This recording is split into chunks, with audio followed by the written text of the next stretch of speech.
सुप्रभात, नमस्कार। स्वागत है आप सभी का। आप देख रहे हैं राज्यसभा टीवी। मैं हूं प्रीति सिंह। आइए इस वक्त की सुर्खियों पर एक नजर डालते हैं। प्रधानमंत्री नरेंद्र मोदी की ओर से घोषित 20 लाख करोड़ रुपए के आर्थिक पैकेज का वित्त मंत्री निर्मला सीतारमण ने कल ब्यौरा देना शुरू किया। ये ब्यौरा देने की पहली कड़ी थी। इसके तहत 15 घोषणाएं की गई। सबसे ज्यादा 6 घोषणाएं सूक्ष्म, लघु और मध्यम उद्योगों के लिए की गई। इन सबसे महत्वपूर्ण थी एमएसएमई और दूसरे कारोबार के लिए 3 लाख करोड़ रुपए का collateral free automatic loan, 20,000 crore रुपए का सब ऑर्डिनेटेड फंड ऑफ फंड्स के जरिए 50,000 करोड़ रुपए का इक्विटी इन्फ्यूजन। एमएसएमई व्यापार मेलों में भाग लेंगे और अपना माल प्रदर्शित करने के लिए ई मार्केट लिंकेज प्रदान करना। साथ ही ई मार्केट प्लेस द्वारा दिए गए डेटा के आधार पर फिनटेक का इस्तेमाल करके लेन देन को बढ़ावा देना। सरकार और सार्वजनिक क्षेत्र के प्रतिष्ठानों की तरफ से एमएसएमई की बकाया राशि का 45 दिनों के अंदर भुगतान भी इसमें शामिल है। मध्यम, सूक्ष्म, लघु उद्योग, कुटीर उद्योग, घरेलू उद्योग जो है, इन सब के सामने बहुत बड़ी मुसीबत थी कि पैसों की भारी कमी थी। इन सब के लिए क्या किया जाए, ये भारतीय अर्थव्यवस्था की रीढ़ है। ये जो हमारा सूक्ष्म, लघु, मध्यम उद्योग है, कुटीर उद्योग है, गृह उद्योग है, इन सबका एक बहुत महत्व है। 12 करोड़ से ज़्यादा लोगों को ये रोजगार देते हैं। तो ऐसे कारोबार और व्यापार करने वाले, विशेष तौर पर एमएसएमई सेक्टर जो है, इसके लिए आज एक बहुत बड़ी घोषणा है कि collateral free automatic loan 3 lakh crore रुपए का मध्यम, सूक्ष्म, लघु, कुटीर और गृह उद्योग को मिलेगा। सुधारों की दिशा में बड़ा कदम उठाते हुए सरकार ने सूक्ष्म, लघु, मध्यम उद्योगों की परिभाषा में बदलाव कर दिया है। अब सूक्ष्म उद्योग वो उद्योग होंगे जिनमें अधिकतम निवेश 1 करोड़ रुपए और अधिकतम टर्नओवर 5 करोड़ रुपए का होगा। लघु उद्योगों के लिए अधिकतम निवेश 10 करोड़ रुपए और टर्नओवर 50 करोड़ रुपए का होगा, जबकि मध्यम उद्योगों के लिए निवेश 20 करोड़ रुपए और टर्नओवर 100 करोड़ रुपए का होगा। जो पहले क्राइटेरिया था कि मैन्युफैक्चरिंग यूनिट जो है वो 25 लाख से कम इन्वेस्टमेंट की होगी तो माइक्रो में आएगा, और सर्विस एंटरप्राइजेज जो थी वो 10 लाख तक की अगर उसने इन्वेस्टमेंट की होगी तो माइक्रो में आएगा। अब इसमें एक बदलाव किया गया है कि निवेश की लिमिट को तो बढ़ाया गया है, साथ में कारोबार को भी जोड़ा गया कि आपने व्यवसाय या कारोबार कितना उस वर्ष में किया है।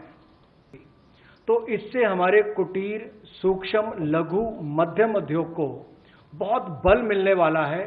एक और बैंकों का हाथ पकड़ना, पैसा देना, दूसरी तरफ से डेफिनेशन चेंज करके उनके आकार और क्षमता को बढ़ाने का अवसर देना, ये अपने आप में क्रांतिकारी कदम इस दिशा में लिया गया है।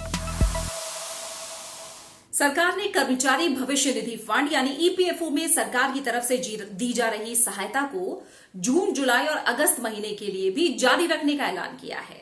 ये सहायता प्रधानमंत्री गरीब कल्याण पैकेज के तहत दी जा रही है और इसमें करीब 2,500 करोड़ रुपए का खर्च आएगा। अगले 3 महीने में ईपीएफओ में कंपनी और कर्मचारियों का योगदान 12 की बजाय 10% होगा। इससे कंपनियों और कर्मचारियों के हाथ में करीब 6,750 करोड़ रुपए आएंगे। लोगों के हाथों में और पैसा आए, इस मकसद से सरकार ने टैक्स को लेकर भी कई घोषणाएं की हैं। इसके तहत टैक्स डिडक्शन एट सोर्स यानी टीडीएस की दर को फिलहाल जारी दर का मात्र 25% कर दिया गया है। ये नियम 14 मई 2020 से लेकर 31 मार्च 2021 तक जारी रहेगा। सरकार का अनुमान है कि इस कदम से लोगों के हाथ 50,000 करोड़ रुपए तक आएंगे। इनकम टैक्स फाइल करने की आखिरी तारीख भी बढ़ाकर 30 नवंबर कर दी गई है, जबकि टैक्स ऑडिट की आखिरी तारीख बढ़ाकर 31 अक्टूबर कर दी गई है। टैक्स विवाद से संबंधित विवाद से विश्वास स्कीम को भी इस साल दिसंबर तक बढ़ा दिया गया है। Non banking finance corporation, micro finance corporation और हाउसिंग फाइनेंस कॉर्पोरेशन को ध्यान में रखते हुए सरकार ने 30,000 करोड़ रुपए की लिक्विडिटी स्कीम बनाई है। ये स्कीम भारतीय रिजर्व बैंक द्वारा चलाई जाएगी। इसके तहत केंद्रीय बैंक प्राइमरी और सेकेंडरी मार्केट्स के जरिए इन संस्थानों के इन्वेस्टमेंट ग्रेड डेट पेपर्स में निवेश करेगा। इसकी पूरी गारंटी केंद्र सरकार देगी। साथ ही सरकार ने एनबीएफसी और एफएमसी के लिए 45,000 करोड़ रुपए की पार्शियल क्रेडिट गारंटी स्कीम 2 भी लॉन्च की है। विदेशी कंपनियों की ताकत के आगे अक्सर पीछे छूट जाने वाली छोटी कंपनियों का ख्याल रखते हुए सरकार ने 200 करोड़ रुपए तक के ठेकों पर अब ग्लोबल टेंडर नहीं जारी करने का फैसला लिया है। सरकार पावर फाइनेंस कॉर्पोरेशन और रूरल इलेक्ट्रिफिकेशन कॉर्पोरेशन के जरिए डिस्कॉम्स को 90,000 करोड़ रुपए की नकदी यानी लिक्विडिटी प्रदान कराएगी। साथ ही रियल एस्टेट सेक्टर को संकट से उबारने के लिए केंद्र सरकार ने राज्य सरकारों से फोर्स मेजर को लागू करने की सलाह दी है, जिसके तहत प्रोजेक्ट्स के पूरा करने की तारीख 6 महीने आगे बढ़ाई जा सकती है। केंद्र सरकार की ओर से एमएसएमई सेक्टर के लिए घोषित 3 लाख करोड़ रुपए के आर्थिक पैकेज के बाद उत्तर प्रदेश में आज से ऑनलाइन ऋण मेला शुरू हो रहा है। उत्तर प्रदेश के मुख्यमंत्री योगी आदित्यनाथ ने कहा कि इससे प्रदेश के 36,000 व्यवसायियों को 1,600 से 2,000 करोड़ रुपए का ऋण मिल सकेगा। योगी आदित्यनाथ ने कहा कि प्रदेश में एमएसएमई क्षेत्र से जुड़ी इकाइयों की संख्या सबसे ज्यादा है। ऐसे में प्रदेश में इस सेक्टर से प्रत्यक्ष और अप्रत्यक्ष रूप से जुड़े लगभग 3 करोड़ लोगों को एक नई ताकत मिलेगी। विशेष आर्थिक पैकेज के लिए उन्होंने प्रधानमंत्री नरेंद्र मोदी और वित्त मंत्री निर्मला सीतारमण का आभार भी जताया। प्रधानमंत्री नरेंद्र मोदी के आत्मनिर्भर भारत बनाने के आह्वान के बाद केंद्रीय गृह मंत्रालय ने केंद्रीय सशस्त्र पुलिस बलों के कैंटीन और स्टोरों पर सिर्फ स्वदेशी सामानों की बिक्री का फैसला किया है। केंद्रीय गृह मंत्री अमित शाह ने ट्वीट करके इसकी जानकारी दी। उन्होंने कहा कि प्रधानमंत्री ने देश को आत्मनिर्भर बनाने और भारत में बने उत्पादों का प्रयोग करने की अपील की है, जो निश्चित रूप से आने वाले समय में भारत को विश्व का नेतृत्व करने का मार्ग प्रशस्त करेगी। साथ ही उन्होंने देशवासियों से अधिक स्वदेशी उत्पाद का उपयोग करने की अपील की। उन्होंने कहा कि हर भारतीय अगर भारत में बने उत्पादों का उपयोग करने का संकल्प ले तो 5 साल में देश आत्मनिर्भर बन सकता है। केंद्रीय गृह मंत्रालय की तरफ से लिया गया फैसला 1 जून से लागू होगा।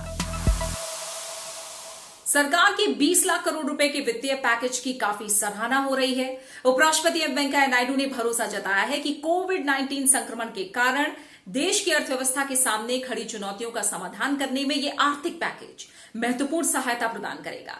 उपराष्ट्रपति एम वेंकैया नायडू ने ट्विटर पर लिखा कि इस विशेष राहत पैकेज से अर्थव्यवस्था के विभिन्न क्षेत्रों में सक्षमता और कुशलता बढ़ेगी, साथ ही देश आत्मनिर्भर बनेगा। उपराष्ट्रपति ने कहा कि ये आर्थिक पैकेज भविष्य में भारत को किसी भी आपदा से उत्पन्न प्रतिकूल परिस्थितियों का सामना करने में सक्षम बनाएगा। उपराष्ट्रपति ने भरोसा जताया कि अर्थव्यवस्था, इंफ्रास्ट्रक्चर, टेक्नोलॉजी आधारित व्यवस्था, युवा, ऊर्जावान जनसंख्या और मांग में वृद्धि, इन 5 स्तंभों को सुदृढ़ करके स्वदेशी उद्यमों पर आधारित विकास को प्रोत्साहित किया जा सकेगा।